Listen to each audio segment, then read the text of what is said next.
Hello friends, ഇന്ന് രാവിലെ തൊട്ട് നമ്മൾ മരുന്നടി കേട്ടോ. മരുന്നടി പെട്ടെന്ന് മരുന്നടിച്ച് തീർക്കേണ്ട കാര്യം കൂടി ഉണ്ട്. മഴ പെയ്യാൻ സാധ്യതയുണ്ട് കേട്ടോ. അപ്പോൾ അതുകൊണ്ട് നമ്മൾ രാവിലെ മോട്ടറൊക്കെ എടുത്ത് വെച്ച് മരുന്നടിയാണ്.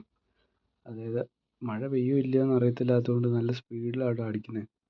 മരുന്നല്ല, സത്യം പറഞ്ഞു കഴിഞ്ഞാൽ കുമ്മായപ്പൊടി കേട്ടോ. കുമ്മായം മണ്ണിൻ്റെ ആ ഒരു pH ക്രമീകരിക്കാൻ വേണ്ടിയിട്ടാണ് നമ്മൾ കുമ്മായം ഉപയോഗിക്കുന്നത്. അപ്പോൾ അതിൻ്റെ ഈ നോസിലിൻ്റെ അറ്റത്തുള്ള ആ സംഭവം ഒടിഞ്ഞു പോയി കേട്ടോ. പിന്നെ അത് ഇഷ്ടംപോലെ കരടൊക്കെ കയറി അടയുന്നൊക്കെ ഉണ്ടായിരുന്നു. പിന്നെ ഇവന്മാരെ ഇന്ന് തുറന്നു വിടാനും പറ്റിയില്ല. നമ്മൾ ആ വളം ഒഴിക്കുന്നതുകൊണ്ട് പിന്നെ ഞാൻ റിസ്ക് എടുത്തില്ല. എന്നാലും ഇവന്മാർക്ക് വെള്ളമൊക്കെ വെച്ച് കൊടുക്കാൻ വേണ്ടിയിട്ട് ഞാൻ പിന്നെ തുളസി ഇലയൊക്കെ അന്വേഷിച്ച് പോയതാണ് കേട്ടോ. തുളസി ഇലയും പനിക്കൂർക്ക ഇലയും കൂടി മിക്സ് ചെയ്ത് നമ്മൾ വെള്ളം വെച്ച് കൊടുത്തിട്ടുണ്ട്. രാവിലെ തീറ്റയൊക്കെ വെച്ച് കൊടുത്താൽ വെള്ളവും കൊടുത്താൽ എന്നാലും ഉച്ചയാകുമ്പോൾ ഒരു റൗണ്ട് കൂടി നമ്മൾ വെച്ച് കൊടുക്കും കേട്ടോ. നല്ല ചൂടായതുകൊണ്ട് എപ്പോഴും ഇവർക്ക് വെള്ളം നമ്മൾ എത്തിച്ച് കൊടുത്തുകൊണ്ടേ ഇരിക്കണം. അഴിച്ചു വിടാത്തതിൻ്റെ ഒരു പരിഭവമുണ്ട്. ഒരു 2 ദിവസം കഴിഞ്ഞാൽ തുറന്നു വിടാൻ പറ്റുള്ളൂ കേട്ടോ. വെള്ളമൊക്കെ വെച്ച് കൊടുത്ത് നമ്മൾ പിന്നെ അവരുടെ ഒരു സന്തോഷത്തിന് അവർ നമുക്ക് ഇത്രയും മുട്ടയും കൂടി തന്നിട്ടുണ്ട് കേട്ടോ. നമ്മൾ ഹാപ്പി, അവരും ഹാപ്പി.